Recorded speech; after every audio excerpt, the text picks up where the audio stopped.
another episode of Cyber from the Front Lines. Today we have with us a guest who needs no introduction. Welcome, John. I'm so glad to have you on this podcast. Thank you. I'm excited to be here. Thank you so much for taking your time out. And for folks who may not know who you are, let's just start with your introduction and what you do and your journey in cyber. Sure. So I'm Jon DiMaggio. I'm the Chief Security Strategist at Analyst One. At the end of the day, I'm a researcher, analyst, bad guy chaser at heart. I do a lot of deep research into advanced threats, these days mainly ransomware. Majority of my career, before the past 4 years was nation state, so I've had quite a bit of experience in both. And yeah, I'm an author also. I wrote a book. And I spend a lot of my time these days writing a series called the Ransomware Diaries, where I do all sorts of crazy things with the humans behind the operations, and write and talk about it. I also occasionally, from time to time, do some negotiations. Planning this year to do more, but yeah, that's in a nutshell about me. That's amazing. And I wanted to touch upon the book that you mentioned. It's called Art of Warfare, and Yes, sir. I have it, but I haven't. I have to be honest, I haven't started reading it, but I have it in one of my shelves because I want to go through that. There's a lot of good information I think people would get from that. So, uh, if you could just talk briefly about what the book is about and what people can get out of it. Yeah, so the book is divided into two parts. I love telling interesting stories. That's like my passion is storytelling and writing. So the first half are all stories that really drive home the significance and importance of why you need to do the things that are in the second half. The second half are sort of the how to do research and analysis, very similar to what I do in my day job. And though that I don't get into sock puppets and all of that because I didn't start really getting heavily into that until after the book.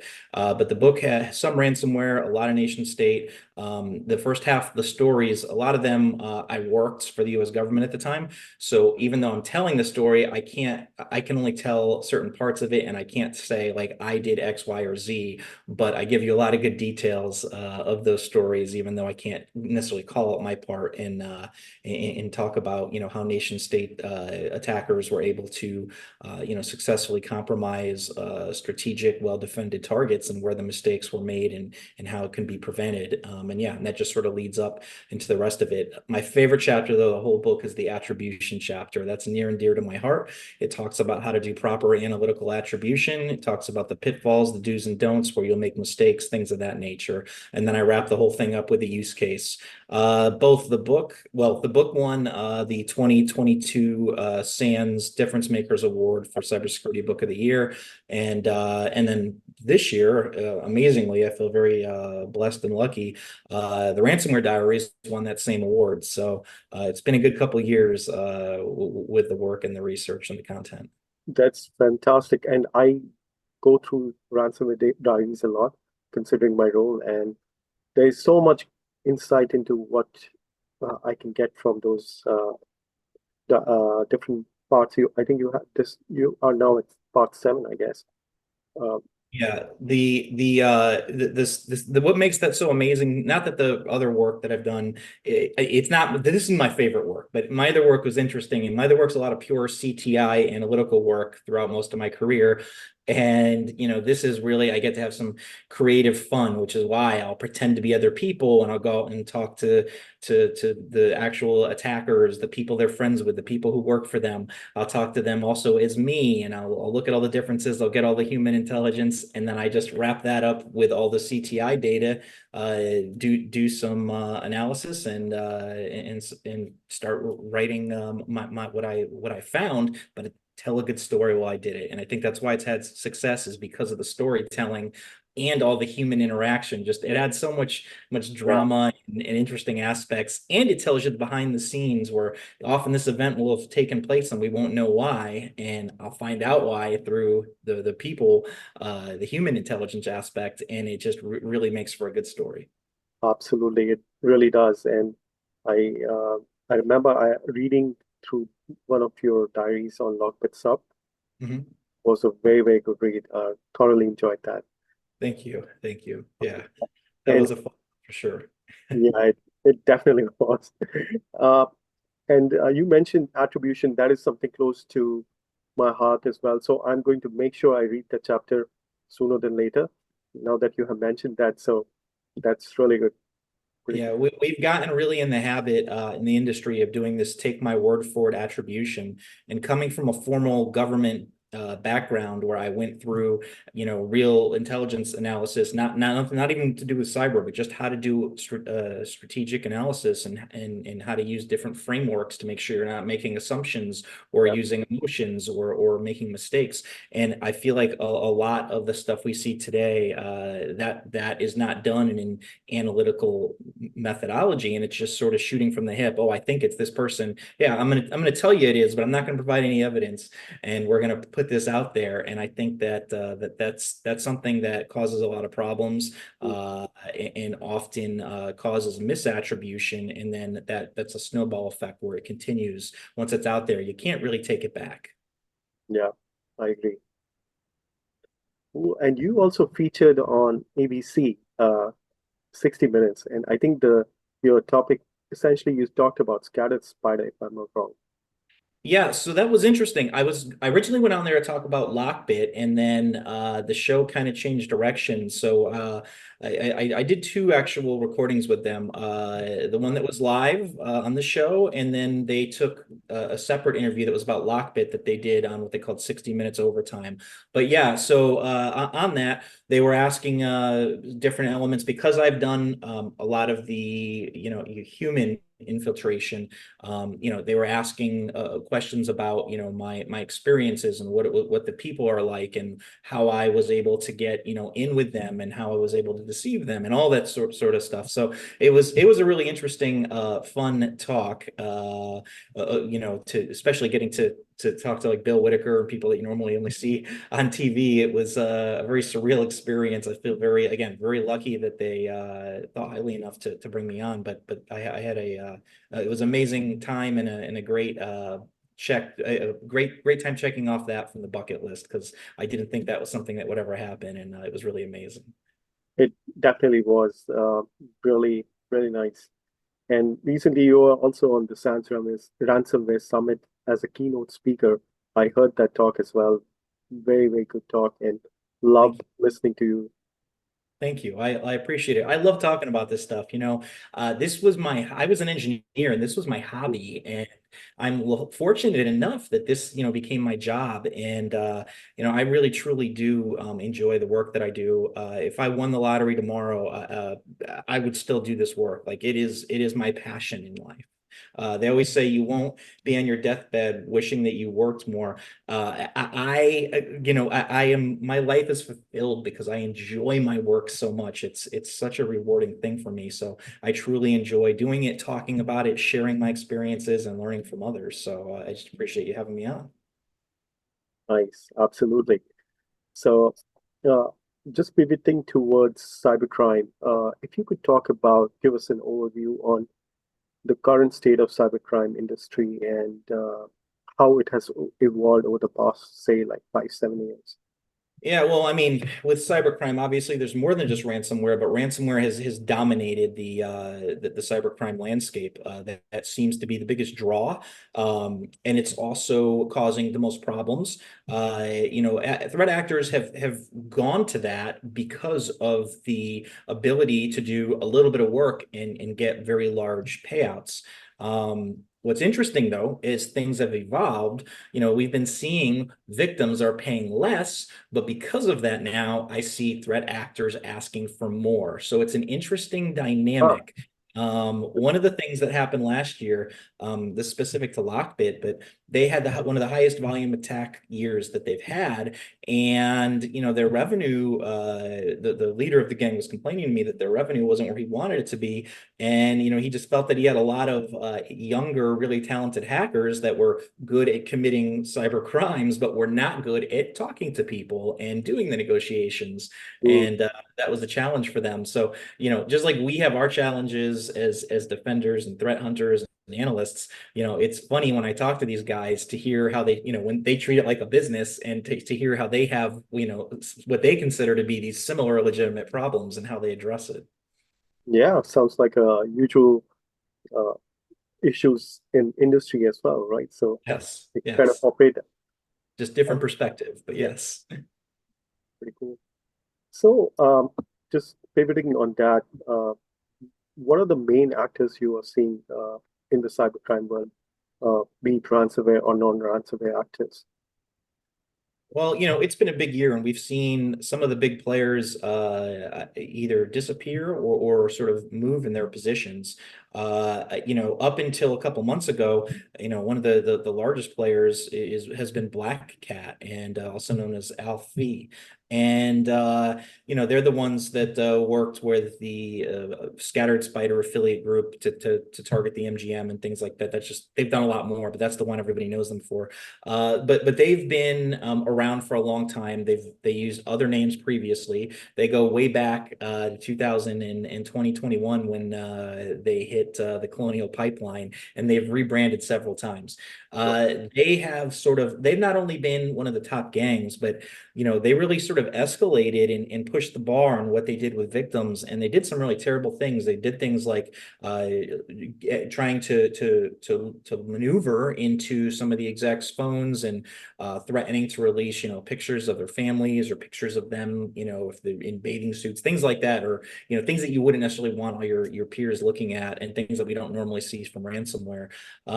We've also seen, things where the group not only extorts a victim, but they literally want to punish them or humiliate them, and they'll post to social media of them with a cake with the victim's name on it, and they're cutting it up and things like that. So there's been a lot of it's gotten a lot more personal, I think, is what I'm saying, with certain groups. At the end of the day, I think it's still considered to be a level of professionalism across a lot of groups where it's not personal, but I've definitely seen those lines blurred over the past year, where we're seeing things that we didn't see before. That's Oh, interesting. other that's just one though. Obviously, with the other big one, the sort of the top dog with them would be Lockbit. But that's also had some significant changes. In February, the NCA, which is the National Crime Agency, did a big takedown of their infrastructure, and they also employed a longer term psychological operation that was geared at tarnishing the brand and the trust within the Lockbit organization, and they were very successful at doing that. They came back in May, and they indicted and released the name of the leader of Lockbit, and they put out sanctions. Based on those sanctions, it's still early to tell, but what I believe will happen is, affiliates are going to look at that and be like, it's so difficult to target someone in the U.S. under the Lockbit brand and get a payment or an extortion payment, as opposed to going to work for somebody else. And I think that we're going to see Lockbit made a lot more insignificant.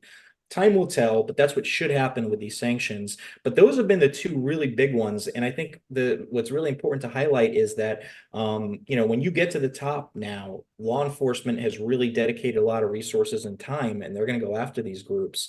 So I think the days of having these long running organizations that are just terrorizing companies, I don't want to say they're going to end, but I think their lifespan is going to get significantly shorter. And we're seeing, the results of those efforts now. And I think that, law enforcement's finally got a good formula on taking on these groups. They used to just take down infrastructure and then release an indictment and call it a day, and the group would just stand up new infrastructure the next day. But implementing implementing these longer term strategic psychological operations on top of that, where people start to distrust and are concerned about working with that threat actor, it really has a diminishing effect that seems to have great results. So I hope to see more of that in the oncoming year against new groups.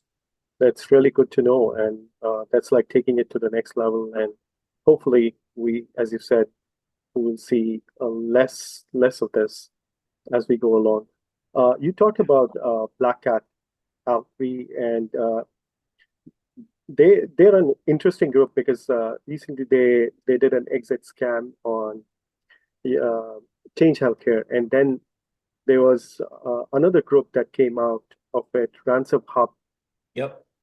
And I was curious to know, do you see Ransom Hub as a different group, an affiliate, or is it more like uh, Alfie just rebranding to Ransom Hub, considering they are known to rebrand a lot?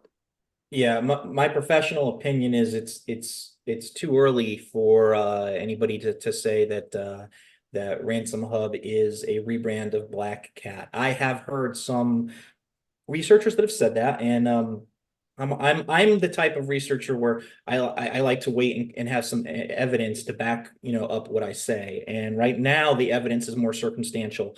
So with Ransom Hub, they have, I can't remember what it was, but they bought a payload, a ransomware payload, and then they had a developer who had experience with Black Cat come in and help them to develop that.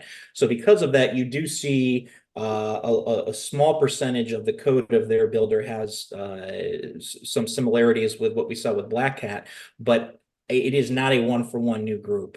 Again, there's not enough evidence anyway for me to believe that it's a one-for-one group. If they are, as we continue to research them and hopefully find more information, we'll be able to make that attribution with high confidence. But right now, my opinion is they attracted a lot of the affiliates from Black Hat.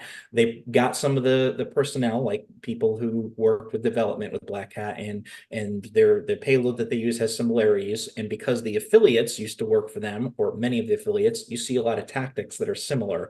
But they're their own, in my opinion, they're their own entity. They're not a one-for-one rebrand with the same humans. There might be a little bit of crossover, but until I see more evidence, I'm just not ready to make that leap. Noted. And there was a recent blog that I came across. I don't remember it now. I think it was like just a couple of days back, stating that Scattered Spider has joined as an affiliate of Ransom Hub. I'm not too sure about that. But this, I could see that. oh, So yeah, ransomware scam and essentially left some of their affiliates unpaid. They really wanted to attract that criminal talent, if you will, and bring them into their program. And they did. They got a decent amount of their affiliates. Also, some of those affiliates went to a group called Qilin. A lot of people call it Qlin because I would spell, but I believe the pronunciation is Qilin. But anyway, so it's not a one for one. But when a group is broken up, that's the fallout from that is that the people who work there have to go somewhere else, and it's we like for them just to go away, but that's just not reality. But it is a disruption because they're working under one program, and now you have all these people that are going to new programs. So it does sort of slow things down and slows that momentum. But I don't know what the right formula is outside of maybe a ransomware ban across the board. I don't know what the right formula is to mitigate this from a longer term where they don't, they're like cockroaches. You turn on the light and they scatter. They just don't seem to go away. But that central leadership, that branding, that direction, when we kill these groups, not literally kill, but when we diminish these groups and they go away and they turn into other things, that does have an impact. And that leadership that was directing it, that head of the snake, if you will, is gone, and it forces either others to step up, or you have them go in a bunch of different directions, and then you have smaller but weaker groups that are trying to move up. But again, it does slow things down, and it does make it harder for them to do their job. interesting. So speaking of ransomware, as you know, there's this what is known as the ransomware as a service ecosystem. So I'm curious to know, does do will or do you see or would you do you think there will be a change in the future on how ransomware, how this ecosystem manifests itself, like considering all these LEAs, law enforcement actions that are going on? Is there still that lucrative, or do you see that going down? Yeah, I've talked to different researchers, and there's a few that I respect highly that believe that we're going to see the demise of the ransomware as a service model because of the takedowns and the attention from law enforcement and other things. I don't know that I necessarily agree with that, but I do know that there are some very smart people that think that we're going to start seeing that change. But my opinion is, we're gonna that model sort of works for them. So I think that until there's something broader that will affect the entire landscape, meaning that example of like a ransomware ban would affect all ransomware, but taking down a ransomware group, it's effective. They go elsewhere. So my point being that until we come up with a solution that's going to affect them longer term, I think that we're going to keep seeing, changes, but we'll still see the activity. I also think that, we'll probably start to see, more of we might start to see less of the encryption piece of ransomware and more of the data theft, because that seems to be where the real money is generated from, is from data theft and not leaking it and taking money to not leak it. The problem that I have with that, and I knew this long before this year, but ransomware groups don't actually delete data like they tell Hmm. their victims. Oh, And wow. we saw proof of that with both Black Cat, with the Change Healthcare and Ransom Hub, and we also saw it with Lockbit. Hmm. With Lockbit, I knew that for a fact, but when when the law enforcement took over the servers from Lockbit, there was data present from victims who they had claimed that they had deleted the data. They don't.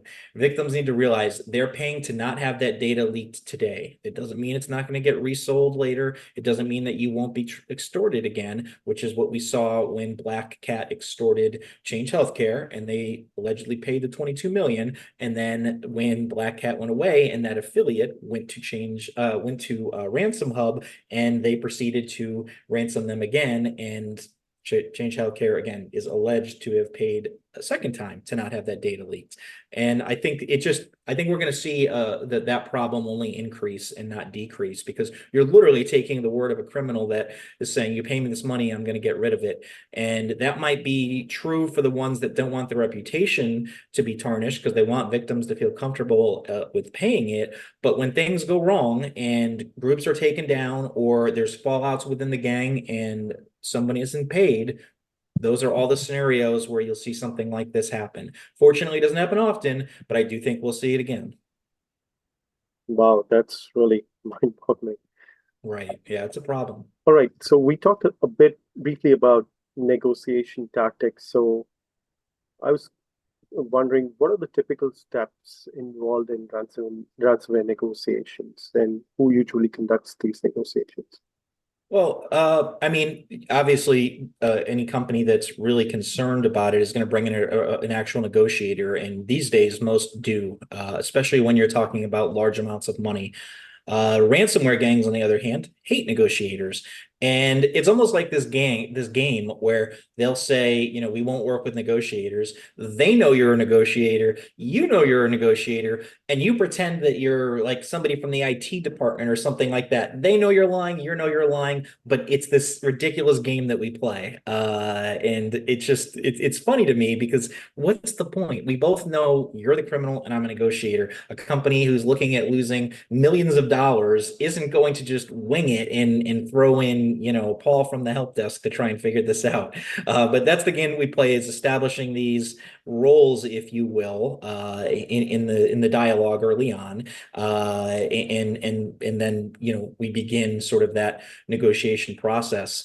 And things would be a lot easier if it was where they just said, okay, well, here's the bottom line of what we're willing to accept. And if I could just say, okay, well, this is the bottom line of what we're willing to pay, and it either works or it doesn't work. But that's not, again, it's a game, so we got to go through all these steps. There's a TV show that my kids watch, Pawn Stars, where it's a pawn shop, and every time these people come in, it's they zoom in, and it's like this dramatic negotiation back and forth with each other, and it literally reminds me of that, like where it's almost like this thing where we have to like start and go back and forth and act like these are really tough decisions. And of course the ransom part is a tough decision, but I mean, for them, either you're going to accept it or you're not, and we're either going to pay it or we're not.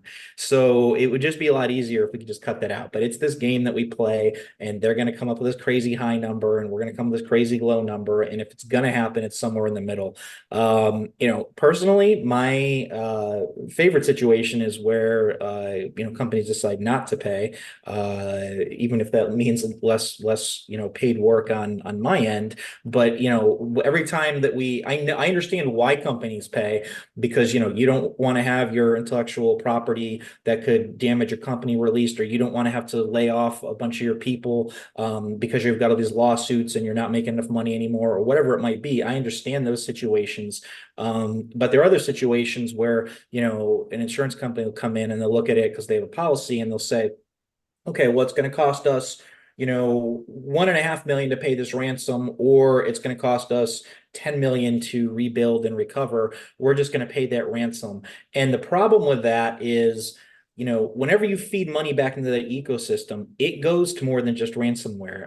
I've seen it go from, everywhere from exploit development to all the way to child pornography. It feeds this massive ecosystem of other criminals. And I just think it's paid too easily these days. And, I feel like I get it. There are times where you have to pay. I understand. Obviously, I wouldn't do this work if I didn't understand that. But I do think that we've gotten too used to just being okay with paying and not realizing the impact that it actually has, and how it actually draws in other criminals to want to target similar organizations for the same thing. It's almost like an advertisement of, hey, this works. Come extort companies and get paid. Yeah. And how do you conduct, as an example, how do you deal with cyber criminals? Is it a fake persona? Uh, For how the do negotiations? yeah. Yeah, so you're almost always going to be an employee from the company, somebody, mid to senior leadership that can make decisions, but not make enough decisions that they can say yes or no on your own. You're always going to have to go back to the board and delay. And the first thing you want to do when you negotiate is always buy yourself time. Buy yourself time, establish rapport with the person that you're talking with, and try. The buying you time gives you the ability to see what you can and can't do. You may not have had all your systems encrypted. You want to be able to verify and validate the data they said they actually took. All of those things take time. So the first thing you're always going to do is try to stall, give yourself time, and build rapport. But it's a fine line, because if you do that, if you do too much of that, they're going to get impatient and they could walk away from the whole thing, and then your client's data is out there. So, it really is, you have to feel each adversary out. From my perspective, because I've spent so much time talking to these people, doing research, infiltrating groups, and getting to know them from that side of the house, that when I go in and do negotiations, there's been times where they don't know that it's me, but I literally know the person that I'm talking to, because he'll say something or he'll use a name that I know is this person. And that's for me, that's very helpful. I don't think most people have that situation, but for me, that's been helpful more than once. But it's really, like I said, it's sort of establishing, that rapport, buying yourself time, and then they're going to always come back and say, okay, well, your company made this much money last year, and then it's sort of a game of, okay, well, you're saying we made that much money, but that's not really how it works, and we can't afford what you're asking. There's all these other costs, and it's trying to get them to understand what's realistic. You have to manage an attacker's expectations because just because on paper a company made X amount of revenue the previous year, that doesn't mean that it's a reality that if they pay this huge ransom, that it's not going to still have a large impact on both their employees and their customers. So it's kind of your job as the ransomware negotiator to try and mitigate that to something that's manageable, realistic, that victim can pay without having a detrimental long-term impact to their organization and the people they support. Hmm, interesting. So Yeah, so there's a lot of responsibility in that. It's not just negotiating a number. There's a lot on your shoulders when you do that, when you do that job, for sure. yeah.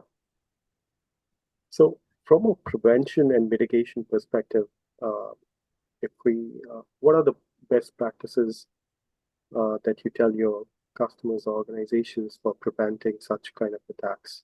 Yeah, so let's just talk about the no-brainer ones that everybody says, and then I'll get into some more interesting ones. But the no-brainer ones are, phishing emails are one of the primary ways that they get in. For the love of God, people, stop clicking on emails that either are from someone you don't know or just don't look right. That's something I don't think we'll ever get past. And we always talk about employee education, but we always talk about employee education because unfortunately we're people and people do stupid things and you're like, oh, even I've done it. I shouldn't have clicked on that. Well, we've got to get better at that. That's the obvious one. The ones though that are not as obvious are things like the public facing infrastructure for your company. Some organizations are so big they don't even have a full understanding or grasp on what's out there, what things are patched, what's not, what's open to the world. And bad guys count on that and they look for those things. So understanding your public facing infrastructure, ensuring that it is up to date and that you have all the proper security patches applied, but more importantly, having a well thought out a plan that is, every time a new security update comes out, if you have to spend 6 months testing it before you can deploy it, that is not a viable plan in today's world. You need to be able to get this stuff out rather quickly, and it needs to be a repeatable thing. So understanding your infrastructure, keeping up with your patches, and understanding what vulnerabilities that you are willing to accept and not accept.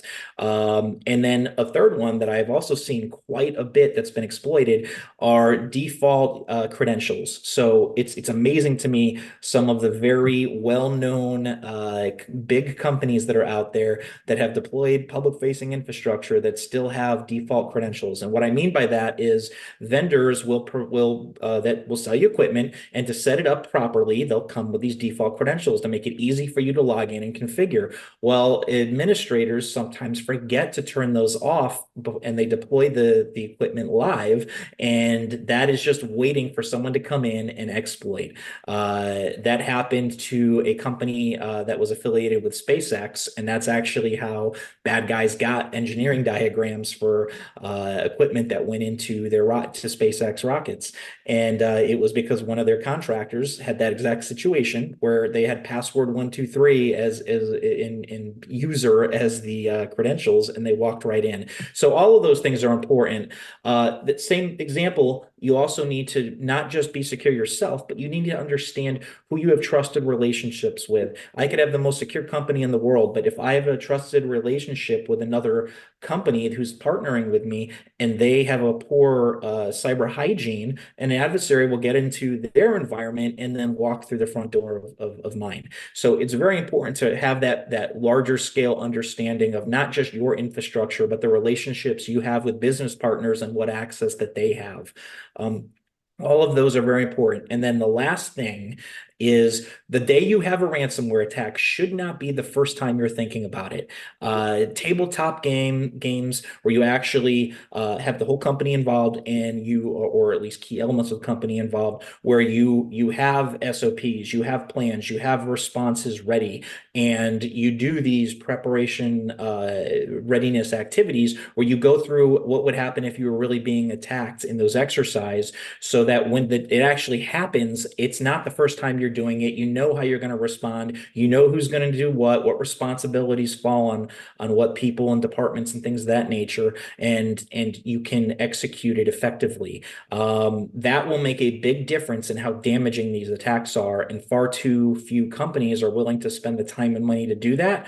But every one of those companies that doesn't do it, that ends up a victim, I assure you, they are wishing that they had, because there's nothing worse than when none of your systems work. All you think anyway, all your private customer data is gone, maybe even your own intellectual property, and you don't know what to do, and you're running in circles, panicked. That happens far too often. You don't want to be that person. Trust me. You need to spend the time, the money, and have the right people and a plan in place on how to respond to these things so you can do so effectively. Amazing. That's actually, I feel, the best advice that anybody could get. Make sure you're all prepped up, Yes. tabletop exercise, patch, as well as make sure the supply chain is pretty much taken care of as well. So that's Yeah, pretty. you could do everything right and still become a victim.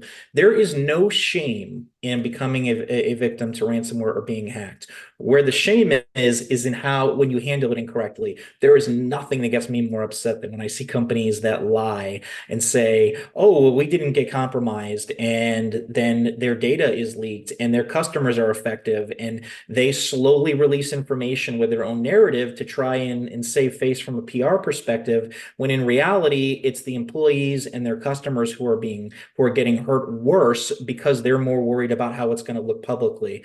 Look, anybody can become a victim. There is you're going to be held, obviously accountable for things that happen, but you're also going to be held accountable for how you handle it, and doing the right thing, responding quickly, putting out information, letting the people who are affected about it know quickly, is going to help you come out much stronger than if you try and control the narrative and slow release information. You just come across as that big greedy corporate machine when you do that. And that's a far worse look than just admitting you got compromised and trying to mitigate as quickly as possible and disseminate information to everybody that needs it. Yeah, I totally agree. It's a better way to manage this whole thing rather than just denying it and Yes. going to come out. Yes. So yeah, it's better to provide all the information to everybody, and at least you look better Well, in that sense. my favorite and thing that I also, it's my favorite and the thing I hate the most when I see companies say is, "Oh, we were not a victim of a ransomware attack. We had an encryption event." Okay, changing the wording doesn't change what happens. Get past that and actually address the situation. And just to be clear, more companies do it the right way than don't. But when it's the ones that don't, you can see I feel passionately about this. It bothers me so much because I too am a victim. My data is out there because of organizations that haven't handled things correctly. And it's just like, okay, you got compromised, things have happened, but now you need to respond, and you need to do it with integrity, and you need to do it quickly and effectively. And it's simple. It is not difficult. It's not difficult to do the right thing. In this case, it's very simple. Have integrity, share the information, take blame for where there's blame to be made, and figure out how you're going to fix it moving forward. And people will understand that. And they might be upset at first, but long term, people are going to understand that, because ransomware happens every single day to companies. It's just the world that we live in. Couldn't agree more. Well, John, I had a fascinating conversation with you. Thoroughly enjoyed your insights, and I'm pretty sure our listeners would really love this episode on cybercrime as well. Thank you for being here, and thank you for taking your time out. Thank you. I really appreciate you having me on. And yeah, if I can just say one thing, if you guys haven't checked out my book, please do. Put a lot of work into that. It's a great, CTI 101 with some really cool stories. Even if you're not into the tech and the weeds, the first half of the book is just really cool stories. And I tried to make it so that even a novice could understand. And they're exciting espionage spy stories and ransomware stories. So check it out. The Art of Cyber Warfare. Awesome. And I'm going to add that in the link as well, in this Thank you. description, of course, and as well as Ransomware Diaries. Thank you. I appreciate that.